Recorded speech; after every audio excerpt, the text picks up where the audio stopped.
Good morning అండి. గత 3 సంవత్సరాల నుంచి దుబాయ్ గవర్నమెంట్‌కి, దుబాయ్ మున్సిపాలిటీకి, ఈవెన్ దుబాయ్ ప్రైమ్ మినిస్టర్‌కి, మన తెలంగాణ గవర్నమెంట్‌కి, తెలంగాణ పోలీస్ వారికి ట్విట్టరే కానీ, ఈమెయిల్స్ ద్వారానే కానీ కంప్లైంట్ చేస్తూనే ఉన్నా. బట్ ఫలితం అయితే ఏం రాదు. తెలుసా మీకు ఫలితం ఏం రాదని తెలుసు. బట్ మన ప్రయత్నం మనం చేయాలి కాబట్టి నేను ట్రై చేస్తున్నా. ఎందుకంటే నాకు ఒక 3 lakhs శాలరీ వచ్చేది ఉండే. గత 3 years బ్యాక్ నేను దుబాయ్కి వెళ్ళి వర్క్ చేసిన. దానికి సంబంధించిన శాలరీ 3 లక్షల శాలరీ పెండింగ్ ఉంది. ఇంతవరకు ఒక్క రిప్లై కానీ ఒక్క పైసా కానీ వేయలేదు. ఎందుకు వేస్తారు? ఫాల్తు నా కొడుకులు వేయరు. సో మనం ఊకోము, బరాబర్ ఊకోము. ఖచ్చితంగా అడుగుతా. ఏమిరా పని చేసుకొని పైసలు ఇయ్య చేత కాదా? ఏం లుచ్చా నిన్నేరా ఫాల్తూ ఇజ్జత్ అనిపిస్తలేదా? పని చేయించుకున్నావు, పైసలు ఇస్తలేవు, ఇజ్జత్ ఉన్నదా లేదా?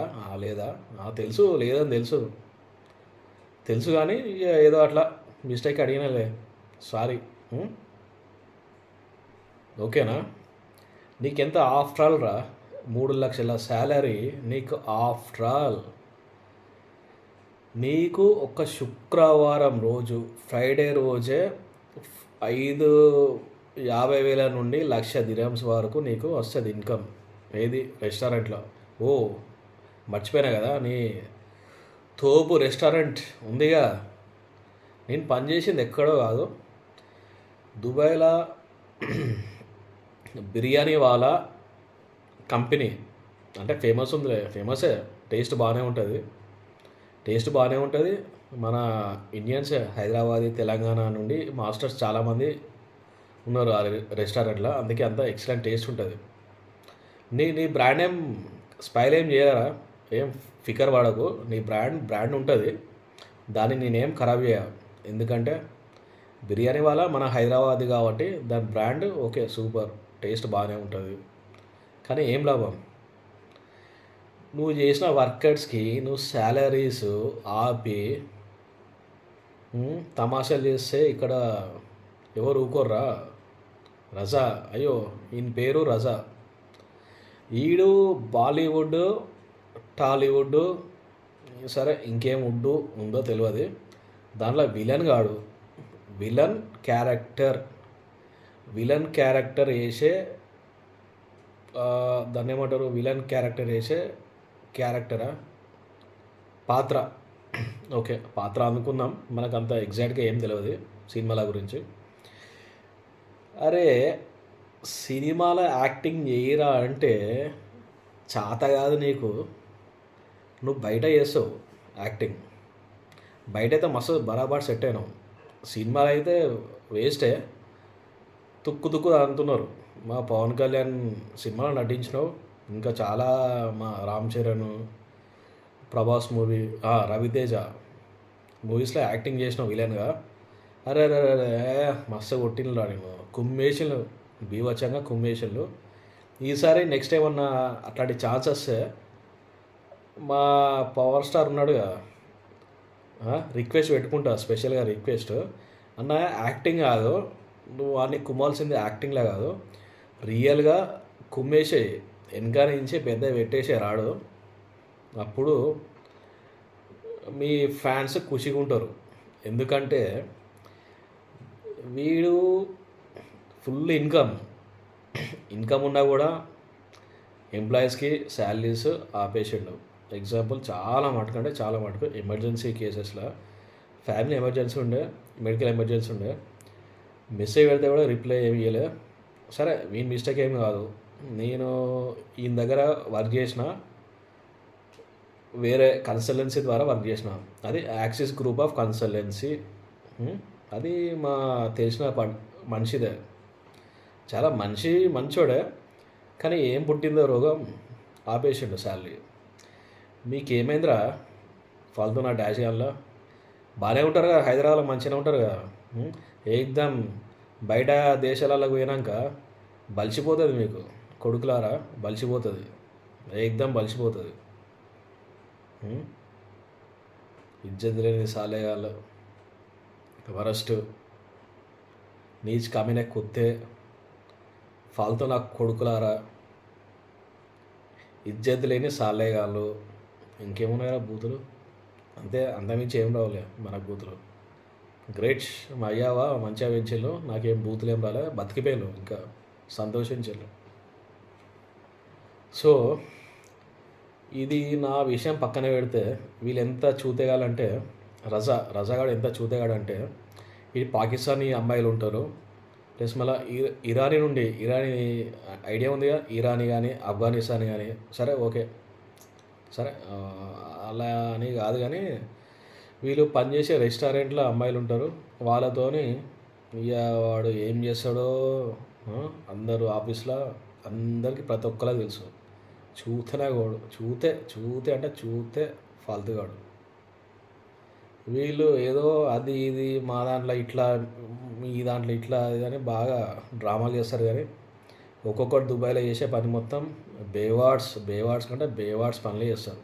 ఇంకా వీళ్ళు చేసే పనులు ఓల్డ్ సిటీలో కూడా ఎవరు అట్లా అయ్యారు. చూతేగాళ్ళు అమ్మాయిలను తెప్పించుకుంటారు. ఓ ఇక్కడ వీడియో కదా, మాట్లాడద్దు, ఏ సర్టిఫికేట్, అసలుకే మనకు సెన్సార్ ఉండదు. సో కంట్రోల్ పైసలు లేకుంటే చెప్పేసి పార్ట్ 2 కూడా రెడీ చేస్తా. దుబాయ్లో ఒకటి, ఇండియాలో ఒకటి, హైదరాబాద్లో ఒకటి, ముగ్గురిని మెయింటైన్ చేస్తారా మీ బతుకులకు. ఇజ్జత్ తక్కువ వాళ్ళు, ఇజ్జత్ లేని వాళ్ళు అంతే అట్లనే ఉంటారు. ముగ్గురు మెయింటైన్ చేస్తున్నారు. పైసలు ఇరా అంటే చేత కాదు. దానికి సెంటు బాటిళ్ళు, పౌడర్ డబ్బాలు, ఇంకేదరా టాప్ టు బాటమ్ మొత్తం షాపింగ్ చేస్తారు. పైసలు వస్తాయి మీకు. ఖాళీ పని చేసిన ఎంప్లాయీకి పైసలు ఇవ్వాలంటే ఏడుస్తారు. ఏంద్రా చిచి. ఇంకా గొప్పతనం ఏమున్నదంటే, ఎంప్లాయీస్ని ఫుల్ హరాస్మెంట్ అక్కడ కూడా. మరి దుబాయ్ గవర్నమెంట్ ఏం చేస్తుందో అర్థమవుతలేదు. కానీ సరే, దుబాయ్ గవర్నమెంట్ ఏం చేస్తుంది అని పక్కన పెడితే, వీళ్ళు ఎంప్లాయీస్ ఏంటంటే భయపడి ఫ్యామిలీని వదిలిపెట్టి దుబాయ్కి పెయిన్లు కాబట్టి, సరే పైసలు అవసరం కాబట్టి ఏదో అట్లా వాడు పనిష్మెంట్ ఇచ్చినా కూడా భరిస్తారు. Okay, no problem. ఇక వాళ్ళ పర్సనల్, వాళ్ళ దురద. మనం దాంట్లో ఏం ఇన్వాల్వ్మెంట్ ఏం అవసరం లేదు. ఫస్ట్ ఆఫ్ ఆల్, అరే జాఫర్, ఎందుకురా నువ్వు బతుకుతున్నావు? 10 సంవత్సరాల నుంచి ఇండియా వదిలిపెట్టినావు, నీ ఊరుని వదిలిపెట్టేసినావు, దుబాయ్లో ఉంటున్నావు. ఇంతవరకు ఇండియాకి ఏం రాలే. అసలు నీ ఓల్డ్ సిటీలో నీ పెళ్ళం ఉంది కదా, దాన్ని పెళ్ళి చేసుకున్నావు కదా, అది ఉన్నదో లేదో తెలియదు. అయినా నాకు అనవసరం లేదు, నేనేం మాట్లాడా. ఆ ఫస్ట్ పెళ్ళం ఎటుపోయిందో, సెకండ్ దాన్ని చేసుకున్నావు, సెకండ్ మ్యారేజు. అరే మళ్ళా వద్దంట ఎందుకురా? నో పర్సనల్ టాపిక్స్, ఓకేనా? పిచ్చి మజా చేయకుండా వేసేయి. శాలరీ 15 days టైం ఇస్తున్నా. 15 days టైం ఇచ్చినా కూడా నీకు వేస్టే. ఎందుకంటే ఆల్రెడీ 3 years అయిపోయింది, రూపాయి కూడా లేదు, రూపాయి కూడా వేయలేదు. నాకైతే హోప్స్ అయితే ఏం లేవు. కానీ సరే, నువ్వు మెసేజ్కి రిప్లై ఇస్తలేవు. సరే, ఈ వీడియో నీకు పోవాలని, ప్లస్ మళ్ళీ నీ ఫస్ట్ పెళ్ళం చూడాలని, నీ సెకండ్ పెళ్ళం మర్చిపోరా. No topics, no personal matters. Okay, మరి అన్నీ వస్తాయి, పర్సనల్ మ్యాటర్స్ అన్నీ వస్తాయి. నువ్వు ఇవ్వకుంటే అన్నీ మాట్లాడతాయి. అప్పుడు ఇది సెన్సార్. ఇప్పుడు ఫస్ట్ వార్నింగ్ కాబట్టి ఏదో ఏ సర్టిఫికెటు సెన్సారు అడ్డం వస్తుంది కాబట్టి నేనేం టాపిక్స్ ఏం మాట్లాడతలేను. నువ్వు కనుక పైసలు వేయలేదనుకో, సెకండ్ వీడియోలో మనకేం సెన్సార్ ఏం లేదు ఇక్కడ. బరాబర్ విత్ ఫోటోలు ప్లస్ నీ పర్సనల్ చార్ట్ ఉంది కదా, ఆ చార్ట్ కూడా ఉంది నా దగ్గర. అన్నీ బరాబర్ పెట్టుకున్న భద్రం లాకర్లో. ఓకేనా? ఏం టెన్షన్ ఏం పడకు బిడ్డ. మంచిగా పొయ్యి వేసేయి, కథం అయిపోతుంది కదా. నీకు నాకు పంచాయతీ ఎందుకు, లొల్లి? ఆ? పంచాయతీలు ఎందుకు? నువ్వేమైనా షేక్ లేదు, అరబ్ షేక్ లేదు, ఏమైనా పట్టుకొని ఎలాడుతున్నావా? కాదు కదా. మంచిగా ఇచ్చేసే పైసలు. ఫినిష్, కేల్ కథం, దుకాన్ బంద్. నీ జోలికి నేను రాను, నువ్వు నా జోలికి అయినా బొచ్చు నువ్వేంద్రా నా జోలికి వచ్చేది. బొచ్చుతో సమానం. అర్థమైందా? వేసేయి, 15 days టైం ఇస్తున్నా, వేసేయి ఇక. లేకుంటే నిన్ను హైలైట్ చేస్తా ఇక, వైరల్ చేసి పడేస్తా ఇక. పిచ్చి పిచ్చి డ్రామాలు చేస్తా. అరే రజాగా మారురా, మారురా, అప్పటి నుంచైనా జర మారు. దున్నపోతు లెక్క తిని బీఫ్ గొడ్డు మాంసం తిని దున్నపోతు లెక్క అవుతాను. ఇది మొత్తం కరిగిస్తా బిడ్డ. రా, నువ్వు మళ్ళీ నెక్స్ట్ టాలీవుడ్లో యాక్టింగ్ చేస్తావు కదా, అప్పుడు నేనే ఉండి మా వానికి చెప్తారా అబ్బాయి, నిన్ను కుమ్మి పడేస్తాడు ఇక బిడ్డ.